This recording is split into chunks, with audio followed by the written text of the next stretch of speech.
popular American preacher, Bishop T.D. Jakes of the Potter's House, has revealed how he discovered that his ancestors are from the Igbo tribe of Nigeria. As you all know, that several people were sold, some were kidnapped, some were stolen, and they were taken out of the continent, African continent, down to Europe. Some of them were taken to America. And here and there, a lot of things happen to their DNA, but somehow there is a particular DNA that can be used to trace where your ancestors are from. And a particular African American company, a DNA company, they've taken time to get samples of DNA all over Africa. And with this, they are able to kind of track it down to tribe where you are from in any particular part of the world. You might be from the Gambia, they track your tribe down to the Wolof. You might be probably from what we call present-day Nigeria. They might track your DNA down to the Hausa.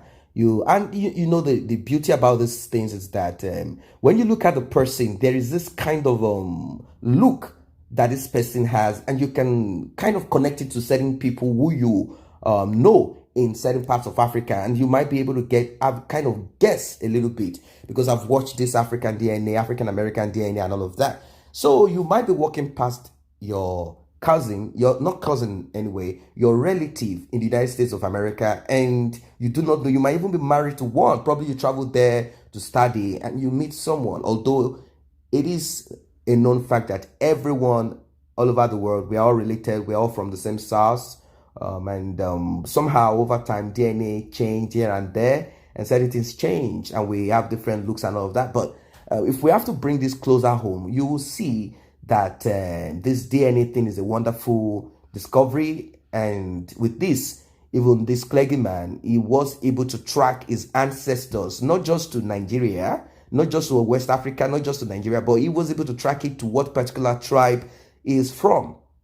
Many of them have done this, and it has helped them to kind of connect to their lost ancestry. At least they are no longer people who do not have a root.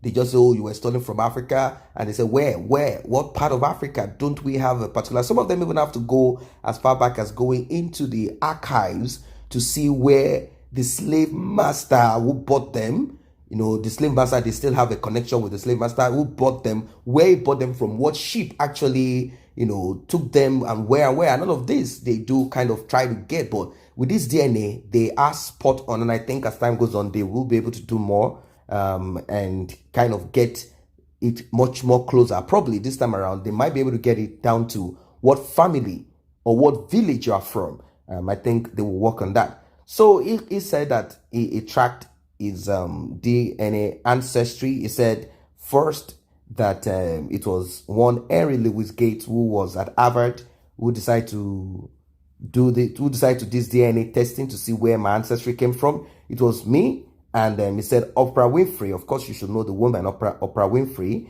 and Quincy Jones and others. Many of them, when I watch the DNA ancestry, they always want to come from Nigeria, probably because Nigeria is that popular. Nigeria, they call them giant of Africa. Nigeria is everywhere anyway. That's why many of them want to associate and say, oh, I would have loved to come from Nigeria. But when they do this test, some of them are from Cameroon, some of them are from, you know, just all over the world, all over Africa, different parts of Africa. Many of them are from there.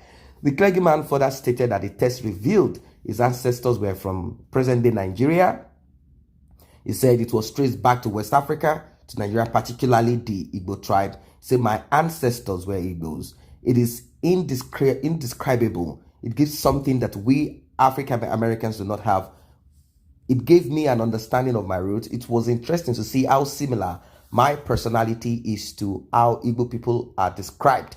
They are described as hardworking, industrious, and innovative. And he resonated to this and even said his looks, the way he's built, he kind of related it down there. Like I've watched some of this DNA, and although you cannot be 100% anyway, as what you have inside of you does not necessarily does not necessarily showcase it outside. Like, I mean, your outer appearance does not necessarily mean that's what is inside of you. But sometimes you might have a lucky guess. You look at someone before they tell you where they are from. You look at them, and some of them I look at them, I say, this one looks like Hausa Fulani, or Fulani anyway. And the DNA comes out and they say, oh, you are from Africa, you are from this, Fula, blah, blah, blah, and stuff like that.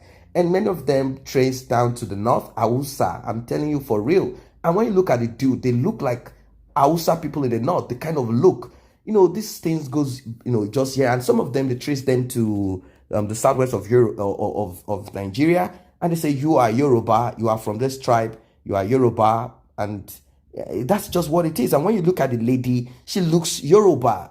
You see, it looks Yoruba, although things have happened. They even explained during this DNA testing that many of the women they've kind of they've kind of slept with many of those women in those days. I mean, the Caucasian masters slept with many of them, thereby kind of changing the DNA structure. But still, there is a particular DNA that is retained. I'm not going to go into the complexity of it.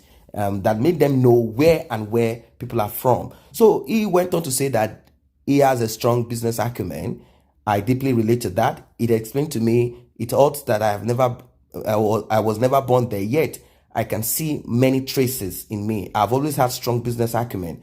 I've been aggressive in business. Although I've been known for the faith aspect, I have several companies and I've owned many resources. My children all started studying Ancestry about Igbos and even more about Africa. I would like to reconnect with my brothers and sisters over there. Of course, he has been to Nigeria anyway to preach. And he said, Jakes, of course, he often visits Lagos, where he claimed that he eats fufu and the jollof rice. So when I'm in Nigeria, I eat fufu and jollof rice. I have those kinds of experience.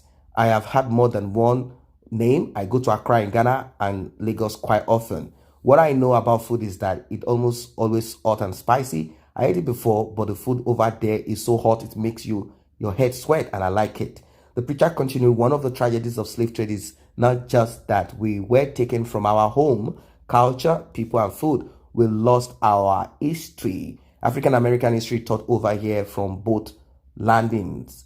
And we assumed a name that does not define us. Jake is a German name that only signified who owned my ancestors to reach beyond the boats in chains to touch a soil where I am from.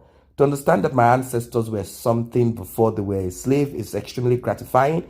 It really confirms why I have such fascination about the continent of Africa. So I think a lot of you out there who are in diaspora, you might relate to this if you're African American, and your names have been changed over time. First they were called nigger, black, African American, and the names keeps going. All of this is just to kind of erase them, erase the history and wipe all of these things off. But thank God science has kind of broken this down. And with this, many of them return to connect. Some of them decide to choose certain parts of Africa to stay in. They said it was one Africa. There weren't any borders. It was the European colonial slave masters, all of that decided to divide Africa. And they decide on where it was. It's all right. There's no big problem about that. But it is also good for you to know which tribe you are from in Africa. It's very important. So I don't know what your thoughts are as regards this. This is not just for the Igbos. It is all over. There are a lot of people who have kind of done the DNA test and they found out where they are from in Africa. But this time around, it is Pastor T.D. Jakes, popular American bishop, who did the DNA test and he got the exact tribe that he is from in Africa. And that is the west of Nigeria and Biafra land.